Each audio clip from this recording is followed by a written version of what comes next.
嗨，大家好，我是人参果那么我呢是北欧建筑师的这个作者。这次疫情的期间呢，可能在家比较无聊，所以想以视频的方式跟大家见面。那么，视频这个想法呢，其实我已经想了很久了啊。那熟悉我的读者呢，可能知道我这个最开始是在知乎上，然后回答一些关于芬兰的问题，然后积累了原始的粉丝量。后来是，嗯，怎么说呢？因缘和合，还是说我这个人之前这个运势不是特别好？之前在芬兰崴过脚嘛，然后那个养伤的期间，其实在家特别的无聊，然后又是很想跟大家分享我这个日常的生活，所以就开了一个微信的公众号，然后在上面写了一些建筑的评论，还有我这个日常的生活。后来积累了几千个粉丝之后呢，就是大家越来越多的可能想看的是关于芬兰的新闻，还有我这个个人的生活的日常，所以我决定呢，倒不如做一个视频的博主，然后把我部分的生活可以以视频的形式，这样的分享给大家。今天突然想起来录视频呢，主要是看我之前关注的一个，在知乎上的小姐姐，她转战 B 站了。然后我就在想，可能就是因为疫情的缘故吧，很多海外的华人在家里办公的时候，空闲的时间可能会比较多一点，所以就想说，既然已经想了这么久要做视频了，择日不如撞日，那今天就开始吧。也是好久没有化妆了，所以想说今天，稍微，光鲜亮丽一点，跟大家见面会比较好一点。刚才我去 B 站注册的时候，还发现就是我以这个游客的身份在 B 站潜伏了这么久的话，原来 B 站答题的部分其实这么难。可以告诉大家，我呢那个在成为 B 站的正式的这个 UP 主之前，拿到了76分。哦，我知道，镜头后面很多人会嘲笑我，就是这个76分，其实一点也不高。不过我是敢跟大家保证，我这76分拿的是一点的那个作弊的成分都没有的。之前做了许多的功课，包括去选这个摄像的器材呀，包括去想这个视频的剪辑。那其实想来想去呢，时间的花费是很多的。如果作为一个全职的视频博主的话，我目前的情况可能是，不太是能做到，因为现在是在一个芬兰的事务所做全职的建筑师，也就是因为疫情的期间，目前芬兰政府下令是在家远程办公的情况下，我可以抽出一些时间跟大家聊聊天，做一做视频。那么如果以后是这个日常上班的情况恢复的话，可能还要再进一步的考虑一下。所以想说，现在剪一两个小样，跟大家见见面，然后分享一下日常的生活。因为我本人呢，也是比较喜欢健身，会在家做一些运动，平常也有去健身房举铁的习惯。也可以跟大家分享一些这个运动方面的经验和保持身材的这样的一个情况。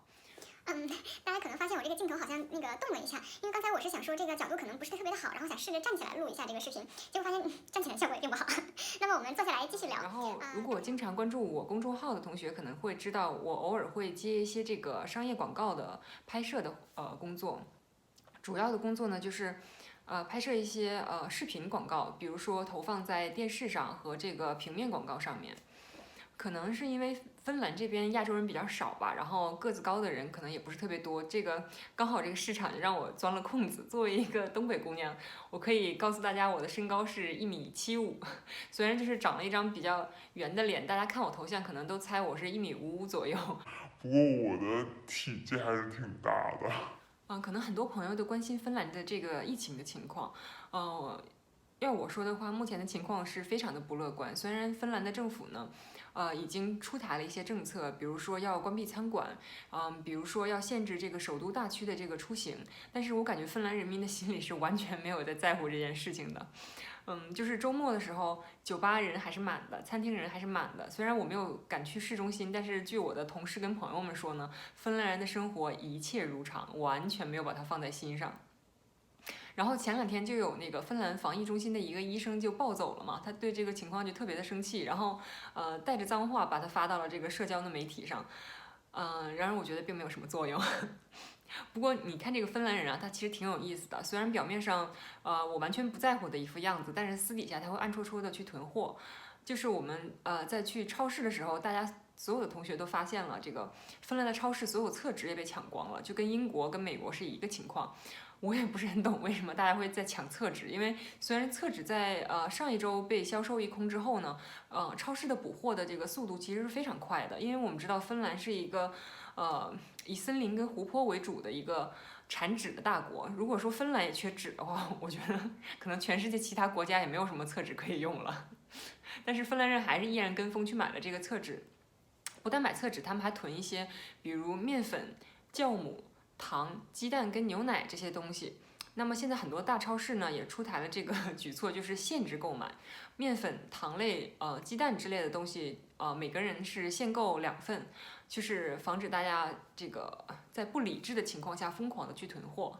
那么可能跟大家说一声抱歉，因为这一期的视频呢准备也没有那么的充分，然后我个人是在没有任何脚本、没有台词的情况下把这个录制完成的，所以说跟大家简单的聊了一些情况。那么如果有什么事情大家想听想看的，可以在下方留言给我也希望我们可以在微信公众号跟 B 站和其他的平台上有更多的互动。我会准备下一期，我一定会好好准备的下一期。我到底在说什么？我一定会好好准备下一期的，跟大家保证。那么我们下次再见了，拜拜。